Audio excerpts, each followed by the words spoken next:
નમસ્તે, હું કીર્તિબહેન ઓજસકુમાર પટેલ, બુનિયાદી વિશ્વ શાળા વાઘરેજ, તાલુકો હળદી. મારા નવતર પ્રયોગનું નામ છે ગીત દ્વારા શિક્ષણ. ગાતા ગાતા શીખીએ અને અભિનય ગીતની દુનિયા એ જ અમારી દુનિયા. તો નાના બાળકોને આપણે અસરકારક શિક્ષણ આપવું હોય અને સરળ તરફથી કઠિન તરફ લઈ જવું હોય ત્યારે આપણે કંઈક યુક્તિ પ્રયુક્તિઓ અજમાવવી પડે. તો બાળકોને કોઈ પણ ઉંમરની વ્યક્તિ હોય તેને સંગીત તો પ્રિય જ હોય, તો એવા બાળગીતોની રચના મેં કરેલી છે અને દરેક બાળગીતો એકમને અનુરૂપ છે કે જેથી કરીને બાળકો એકમ વિષય વસ્તુ તરફ સરળતાથી જઈ શકે, વિષય વસ્તુને ગ્રહણ કરી શકે અને તેને લઈને એ લોકો ખૂબ સુંદર મૌખિક જવાબ પ્રશ્નોત્તરી કરીએ તો મૌલિકતાથી જવાબ પણ આપી શકે અને યાદ પણ રહે. એટલે સ્વરચિત બાળગીતોનું એક પુસ્તક પણ મેં બનાવ્યું છે કે એમાં 51 બાળગીતો છે અને મારી ગણદેવી તાલુકાની દરેક સ્કૂલોમાં મેં વિનામૂલ્યે આપ્યું છે.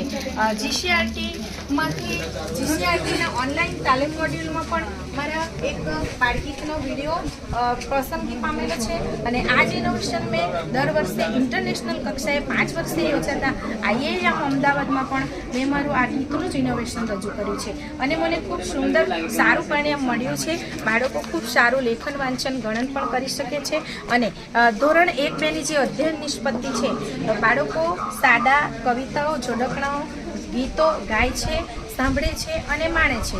તો એ અધ્યયન નિષ્પત્તિમાં પણ મને ખૂબ સારી એવી સફળતા મળી છે અને અન્ય તાલુકાના શિક્ષકો, જિલ્લાના શિક્ષકો અને અન્ય જિલ્લાના શિક્ષકો એવા પણ અમારા બાળગીતોનો ઉપયોગ ફેસબુક, યુટ્યુબ ચેનલના માધ્યમથી કરે છે અને સાંસ્કૃતિક કાર્યક્રમમાં પણ અન્ય શાળામાં અમારા સ્વરચિત બાળગીતોને એપ્લાય કરવામાં આવ્યા છે અને જે દરેક ચાંદા મામા આવે છાનામાના એ જે બાળગીત છે એવા 3 બાળગીતોનું સ્વરાંકન આપણા જીસીઆરટીમાં જે કવિતાઓનું સ્વરાંકન કરે છે એવા હસીબભાઈ ત્રિવેદી, એમણે મારા બાળગીતોને સ્વર આપ્યો છે અને એ અન્ય શાળામાં પણ ખૂબ સારી રીતે ઉપયોગી છે.